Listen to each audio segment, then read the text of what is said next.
What's up, people? Welcome back to another episode of Dropping Bars. And this is the first episode for the year 2023. I'm super excited, man. Listen, when I started this, I had no idea where this will be going, but here we are.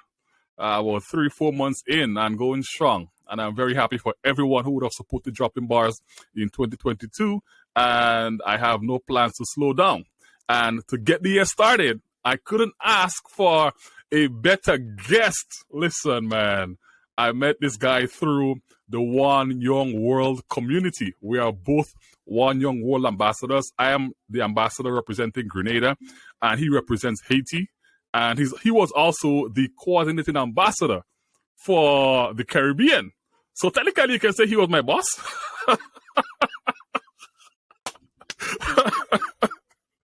Well, anyways, I have with me today Mr. Marc Alain Boucicault. Marc, welcome to the show.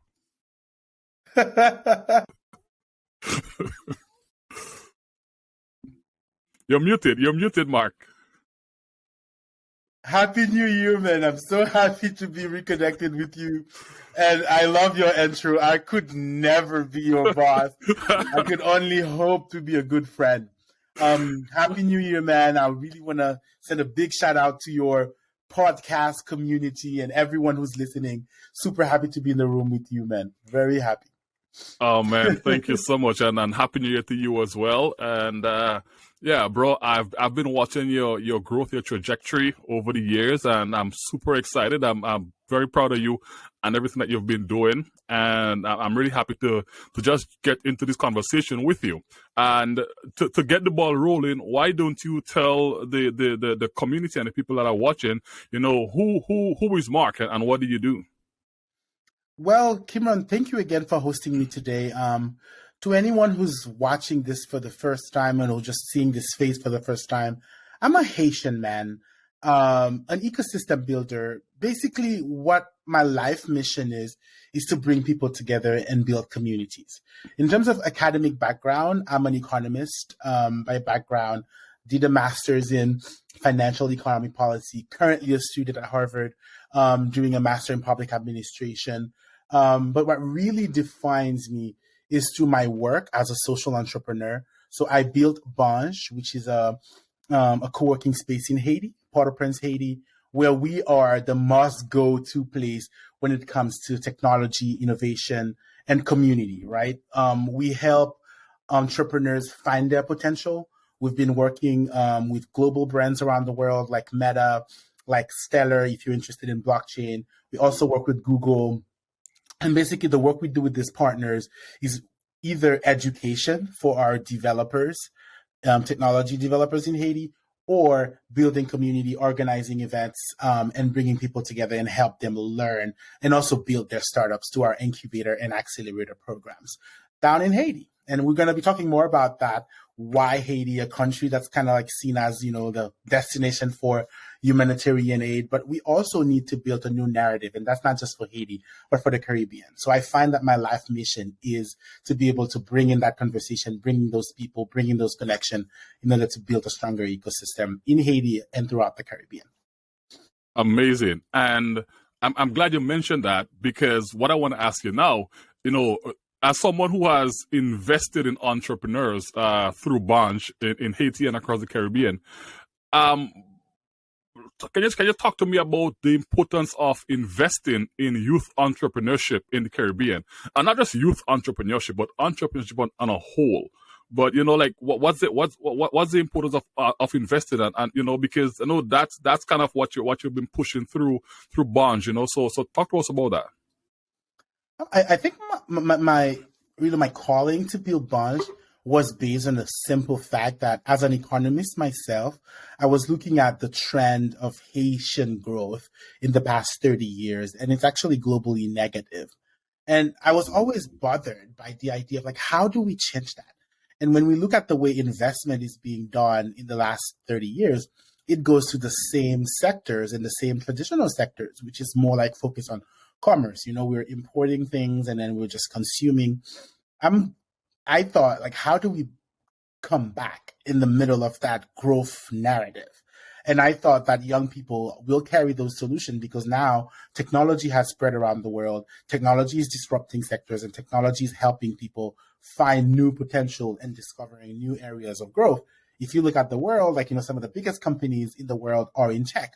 Not only that means that's more opportunity in these sectors, but that's also mean that's more money coming from these companies going to countries around the world. And if we want our countries in the Caribbean, particularly in Haiti, to be part of that conversation and that narrative and to capture some of that growth, we're going to need, workforce that are focused on that. We're going to need entrepreneurs building startups in that space. And for me, being in that space is kind of like the importance of bringing that narrative to the people, because the traditional economy is not building for this. So someone needed to step up and kind of like start those conversations. And these are long-term conversations that are going to be happening now and that are going to be changing, but somebody needs to, catalyze them. And I think a lot of times we also see the Caribbean as a destination for tourism, and that's the place for lazy people. It's just a place to party. With the access to internet, these conversations can happen anywhere, and people can be building startups anywhere around the world. Why not the Caribbean? So I really feel like there is an importance to invest in entrepreneurs because they're going to be the one carrying that narrative, pushing it forward. But for that, they need to be reinforced, educated, and they need to know the know-how, and then they need to have the network around them that allows them to push for that. So I think it's very important to invest in entrepreneurs because they're the one who are going to be carrying that growth anywhere they are around the world, but specifically in the Caribbean. I really love what you're doing because one of the things that I've noticed in the last couple of years is that in the Caribbean, we're very heavy consumers of technology, but we do not produce the technology, right? A new social media platform comes up and we're on it.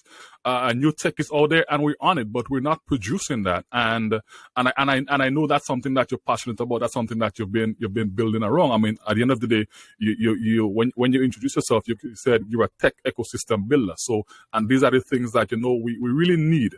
We really need. So I really applaud you for the work that you're doing. Now, in your intro, you also spoke about being, you're currently studying a master's in public policy at Harvard. And I know you have your master's in financial economics. So you're back in school. My bachelor's is in economics. So we kind of have a similar. My master's is in digital media, so I moved away from economics, right? But I want to talk about the reason behind you're having all this success. You're building bonds. You're partnering with Meta and a couple of the very global companies. You have a successful co-working space in Haiti, and you're really putting in the work. But in the middle of that, you went back to school. Can you talk to us about that decision? Why that decision? I'm guessing that somewhere along the line you're looking at, there's that need for continuous personal and professional development. But in your case, what was the impetus behind that decision? It's a very good question, Kimron. I'm doing a master's in public administration. Public administration. Since there are many different programs, there's also an MPP at Harvard. I'm at the Kennedy School. I think for me, the idea of going back to school is, I think Harvard is no simple school. It's not just about academics. For me, I think the most critical thing at Harvard is the people. So it's an amazing brand. And you know about brands more than anyone else, Kimron. But it's a brand that attracts people. We don't just look at brands as just logos. Brands are elements that brings people together. So for me, after more than 12 years doing the work that I was doing, I thought for me, that's kind of the moment where I need to think about more systemic, how do you build system? Not just one co-working space, but like entire ecosystem that grows. And for me, being able to connect with other people who have either done that before or are in the space of government and policy or elements that I needed to kind of like get to interact more, to be able to kind of like envision what I'm doing in a bigger scope. And for me, this was not only mentioning that I've always wanted to go to Harvard, since it kind of like it was a dream come true, but because I wanted to be part of that network. that can actually build what I'm doing at a bigger scale. So I'm in the process of kind of like networking on steroid right now. I'm not just Right. The cool thing is if you're at Harvard, you can also take classes at MIT. So I'm all over the tech space in Cambridge, trying to kind of like understand how do you scale things. So the big question for me is about scaling. And to scale, it doesn't only require technical knowledge as in a degree, but it also requires to be able to be connected with, change makers, people who are out there and going to make a difference around the world. So I wanted to be in that space, and I'm super excited to be there and be able to connect with all these elements in Cambridge that are focused on scaling. Yeah, that's so important, man. That network, having that network is so important. And I know just from following your trajectory, your Harvard trajectory online, I see that you're building another startup. Well, I'm not sure if it was a project within school, or it's something that you're actually building out I think it's called Trust Chain. Yeah. Right. Is that something that you're building out? Oh, my mic is falling. Is that something that you're like another startup that you're building out, or was just like a project? What's up with that? I'm happy your mic is falling because there's a lot of energy in the room right now. It's crazy. MIT has those classes that are called venture studio classes. So basically, you're not there just to do the classic research or academia thing. It's more like you come in and the professor walks in the class and says, "Who's ready to build a startup that can make $1 billion and change the world?" So basically, that's it. So we had 4 months to kind of like come up with something. And I built a group. It's a group with students from MIT and Harvard. We built Trust Chain, which is kind of a product that's wanting to revolutionize monitoring and evaluation. If you're in the development world, you know about, how do you check for impact? How do you check for results when you're monitoring a project? So basically, we're taking that power from, just hiring consultant to go write you a report. We're taking it to the people. Called Uberization of jobs. So we're creating jobs around the world, empowering verifiers everywhere, using blockchain for full transparency to kind of like change the way we report on the impact and projects are doing. This is something we built in a class, and now we're out there raising $2.5 million, hopefully by the end of this year. And for me, it's just the idea of kind of like scaling things again, right? How do you take an idea like this from a classroom at MIT to the world and find the right partners, because this is something that comes from a rich ecosystem, and we can kind of like have that process be a pioneer and learn from it, hopefully make a lot of money at the end, but also bring that knowledge back home and see, how do you scale things from the Caribbean? How do you take an idea out there to the market and actually take it to scale? So it's an interesting experience to have. And like I told you, scaling is my passion right now. I'm looking at how do you build system? How do you have experiences that takes things to another level? So I'm doing it with Trust Chain and hopefully bringing that knowledge back to the Caribbean. Awesome, man. That's I look forward to just following the journey online. That's so amazing. Congratulations, man. I'm very proud of you. And one of the things that you mentioned, you spoke about branding a while ago, and you are one of the persons that I consider to have like one of the strongest personal brands that especially coming from the Caribbean, man. Like, you have a very strong personal brand. And what do you think is the importance, or do you think it's important for individuals, me, you, and people listening, to have a personal brand that they can leverage across, whether it's jobs, whether it's in startups? And so do you think it's important for us to have personal brands, and why? I think it's absolutely important. I think I've been building my brand since college, actually. I think people kind of stay in the traditional way of looking at things and think that they have to just work hard. And then because they work hard, they'll just get everything they want because there's a meritocracy around the world. And then people are just going to know. The reality of technology today is just like, this is not exactly true. So the way the world used to work before was more like, silos. You have to try to get into those silos and get people to know you in the right spaces. The thing is, everyone is on the internet. Everybody's connected in some way, shape, or form. You just need to know where exactly they are. And when you build a brand, for me, the idea, my brand is actually my resume. Like, as you're sitting there writing everything you've done, I'm sharing everything I'm doing. And I started doing that very early in my life. And it kind of like built a network of people around me that today becomes my reputation. So the idea for you is, instead of having to pitch who you are every time you step into a room or every time you send your resume to someone, you can actually create a story around yourself and put it on the internet. And once you do that, people Google things. People search for information. People are on the social media platforms doing whatever they do every day. If you can have a moment of these people time to just build a knowledge about yourself. Like I started saying, I'm an ecosystem builder. I just want people to know that.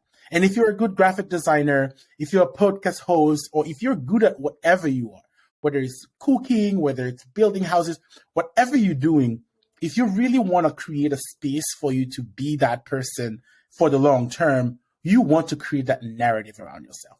And people are moved more by narrative than by pure facts. Yes. So if you can find the time to create, for me, a brand is not just about a logo and a picture and post on social media with these nice graphic design. Your brand is your reputation, is what you're creating for yourself before you even step into a room. So you have people reaching out to you because they see you on the internet, and the internet gives everybody access to whatever you want them to know about you. Leverage it. It's free, but you have to work for it. And if you're passionate about whatever you do, you want to create that relationship with people before you even step in a room, they know about you. And for me, personal brand is that. And that's the reason why I share what I share. I talk about what I do on the internet because I just want people to know. And that's what a personal brand is for me. And it's very important. Absolutely. Absolutely. And you're the king at that, Kimron. Like, you know how, if anyone is watching this podcast or this video who doesn't know how to walk through this, I'm probably a bit of a natural because I just post things around. But if people can help you build your brand, and people like Kimron do that. So just reach out to him. No, absolutely. Thanks for that. I hope somebody listening contact me. just kidding. But yeah, and it's so important what you just said. Rory Vaden, one of the personal branding experts and educator, he said that personal branding now is like the digitization of your reputation. Right. So pretty much that's so important. That's so important. Thank you for saying that. So Marc, I mean, you've been through, you've gone through a lot in terms of your trajectory, professional and personal trajectory. And I remember when we just met, I just kind of want to touch a little bit on the before Banj period in your career. I think when we just met, you hadn't built, you were preparing or thinking about building Banj, but you hadn't built it as yet. At that time, I think you was working as an economist. You know. I was at the Inter-American Development Bank at that time. Yeah, yes, long time ago. Yes. You was working as an economist. So two things I want to kind of touch on. How difficult or easy was it for you to just pivot from working from the Inter-American Development Bank to go into the entrepreneurial space? Like, was it a hard decision, difficult decision? What or was it just like, you know that this is my calling, I'm just going? Well, it took me 2 years to finally make that jump. I think if anyone wants to become an entrepreneur, just know that it is no easy game, and getting out of a job is not a vacation to entrepreneurship. You actually work much harder when you work on your own. To me, it took me time to kind of like understand. I actually became an entrepreneur at a pressure point, to be honest. I delayed I've wanted it, but I've delayed it for many years until my professional life kind of like conflicted with that passion. And my passion was really being able to network for a living. That's kind of what I wanted. And I think the first step for people is to kind of like really understand what they're truly passionate about. Not just become an entrepreneur just because you want to make money or because you want to do something else or because you don't want to work for people. Do it because there's something that's going to hold you to it. And I think that thing is called passion. And finding your passion is something that's incredibly important because it will hold you when things are hard. I quit my job. That was in 2017. I started operating for free, running small events. for the hardest part for me was, when do people start getting me seriously? Like, when do people start seeing the value of what I'm doing? And honestly, I think my passion had literally covered my eyes, blind me from kind of like staying in that space and kind of like thinking about it and rolling it. And I think till today, we're still building what we're building. And I think it's an endless journey you're always going to find new challenges. But my biggest struggle was to get people to understand, is that something that they really want? And I think as an entrepreneur, if you don't get someone who's willing to pay for whatever you're building out of your passion, it is still a hobby. So being able to do that transition is really hard. From when someone will just kind of like agree with you, that's great. And then until they will start paying for it because this is actually something they need.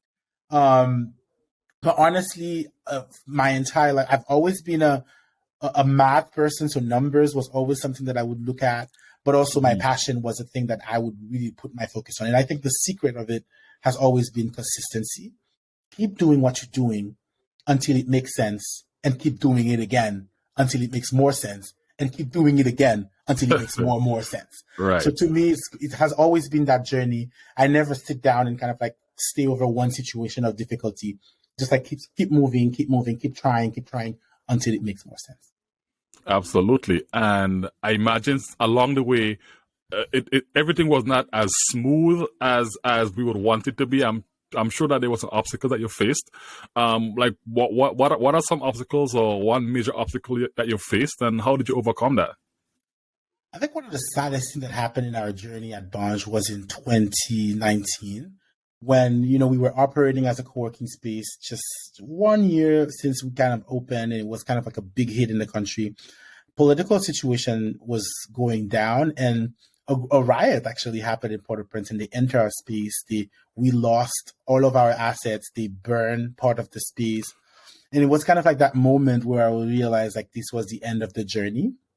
And honestly, my biggest lesson from that sad, tragic event was, oh my gosh, we actually had built a community so fast that people would stand up and say, we don't want this to end. We don't want that space to close.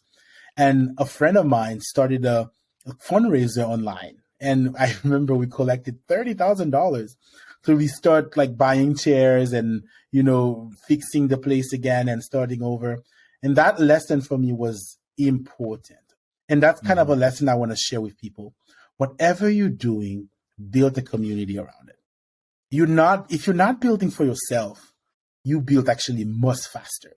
A lot of people think, hey, let me just start a little business and let me just try to do this little thing in my corner. When you build it with people, when things are hard, people come back and help you. And for me, that was the biggest moment in my life. And I did not even realize it, how people really needed this. And they didn't want this to die. And that gave me the energy of stepping back, build again. And our story actually got bigger. That's actually how I got a lot of followers on social media. I was this Haitian entrepreneur who just kind of like lost everything over a political riot in Haiti. And from there, I built a stronger brand, and people start seeing what we do as like this beacon of hope, where if you lost everything and you come to that space, others have done it. They have done it, and you can do it too. So I leveraged the difficulty. I leveraged the difficult situation and actually reinforced my brand even further. Got back, work harder, and here we are today. Oh, so, man, wow. And you know what? I'm moved because, sometimes the mere fact that when that happened, you thought, well, this is the end of the road. And then the community that you built said, hey, no, man. Like I was listening to an audiobook the other day, and the guy said, to know if you're really building something of significance, ask yourself, if this disappears today, will people miss it? And if people will miss it, then you know that you're onto something. And it sounds like that's exactly what happened with you there. Like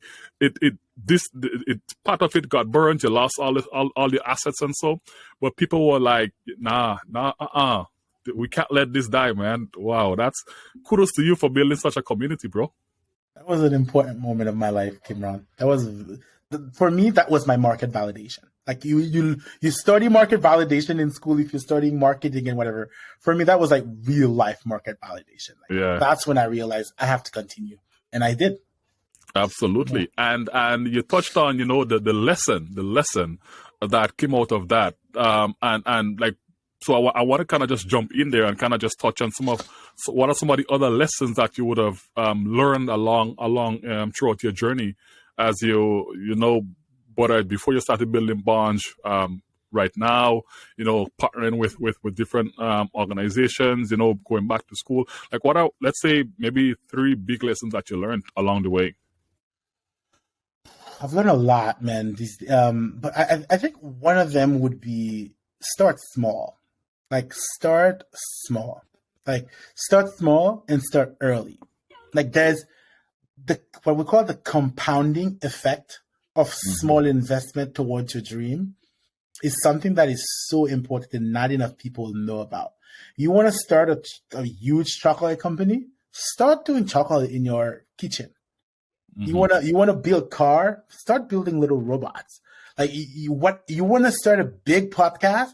Record 1 episode. It's that, and the effect of like compounding investment into what you're doing. I think there's no bigger lesson, and for that, I would have started doing what I'm doing like since I was in high school, if I could. So like start early. That was one of my biggest lessons. Another lesson is believe in your numbers. Like, test your market. Like, don't just do things out of passion only, but like check the results. Like, there's no lie in numbers. Learn a little bit of accounting because you want to be able to understand how money works.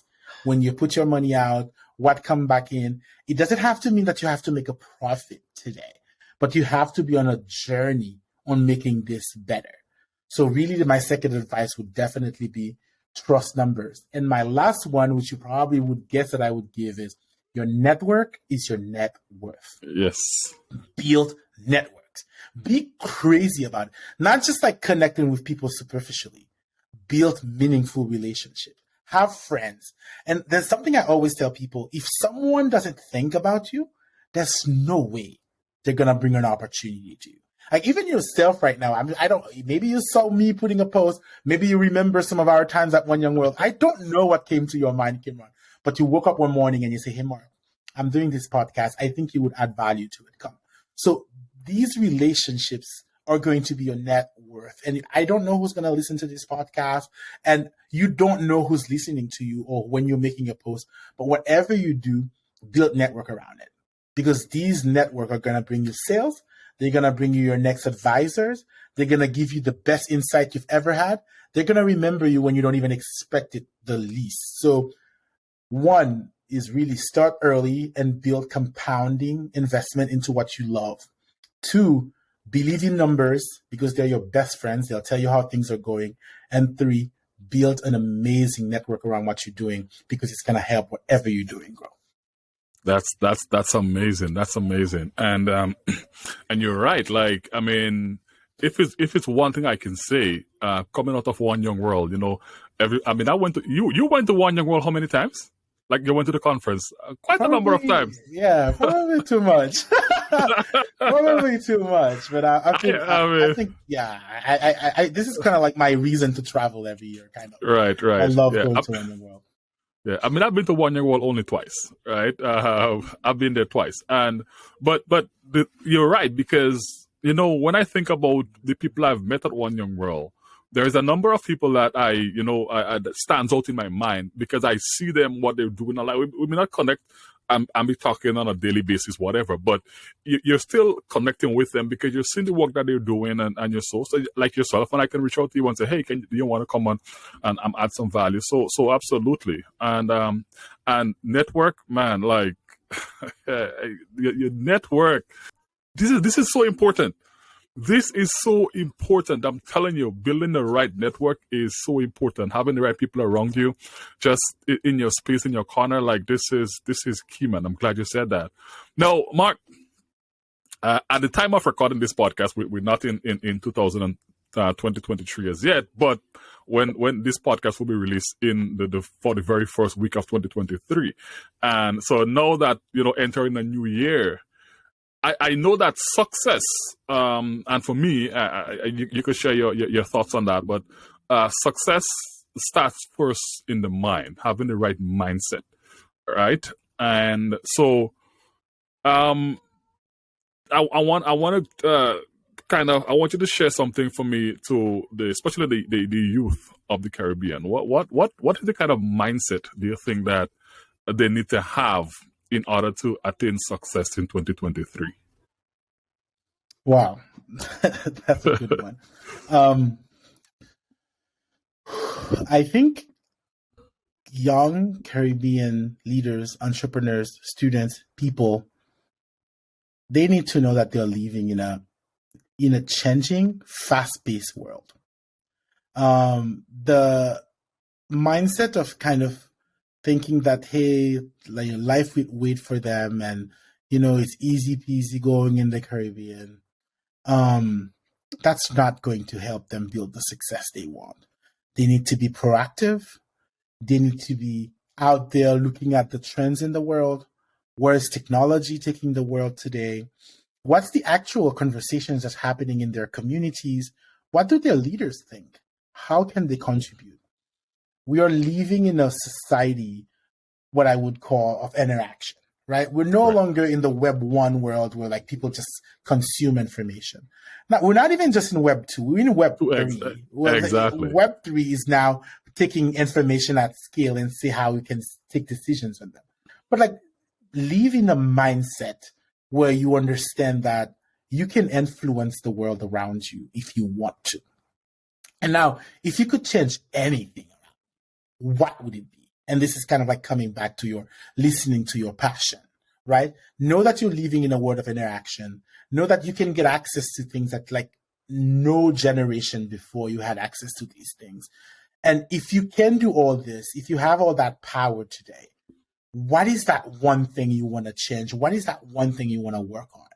And I think having that mentality of understanding that you are part of building this Caribbean that you live in is going to take you much further and allow you to leverage your power better. Understand that no one is going to wait for you. No one is going to try to build your passion for you. You are at the center of your own world. Now, what you need to do is get yourself the right tool. Is it knowledge? Go to school. Learn something or learn something online. Mm-hmm. Get your network again. Get people that can help you build what you're building together because there's value on both sides. And really do not allow the mentality of the Caribbean being just a fun place kind of like hold your mind behind because you are a human being with as much access to internet as everyone else. Now it's your responsibility to be in the right framework of mind to build your passion, to build whatever solution you think the world needs. You can do it. Just like go out there and start putting the work and then change your life, change your community, or change the world. Anything is possible. And that's for me, the mentality we need more in the Caribbean to change the reputation of our region beyond just tourism. Can be anything as long as us Caribbean dwellers, Caribbean population, we believe we can make it happen. I think I would really want people to start their year with that space and go after that little thing that they've been kind of procrastinating over and take it to another level. I really hope. Absolutely. No, perfect. Well, we're very well said, man. Thank you so much. So, Marc, man, thank you again for coming on. Thank you for dropping those awesome bars on us. I really appreciate you being here. I know it's a holiday time, so I'm not going to take up much more of your time. I really appreciate you. To everybody who are tuned in right now, looking at this episode, I really appreciate you guys. You know, this is a new year. And again, we're going hard. Don't forget to subscribe, follow wherever you're consuming this episode from. And I will see you next week for another episode of Dropping Bars with another special guest. So, Marc, again, thank you for coming on the show, man. Bye, Kimron. I'm so happy on this podcast. I'm happy to listen to all the previous episodes. And if anyone has question, feel free to find me on social media. Google my name, find me on Twitter. Let's connect and make the best of your year. Thank you, Kimron. Absolutely, bro. So again, everyone, thank you, and I'll see you next week.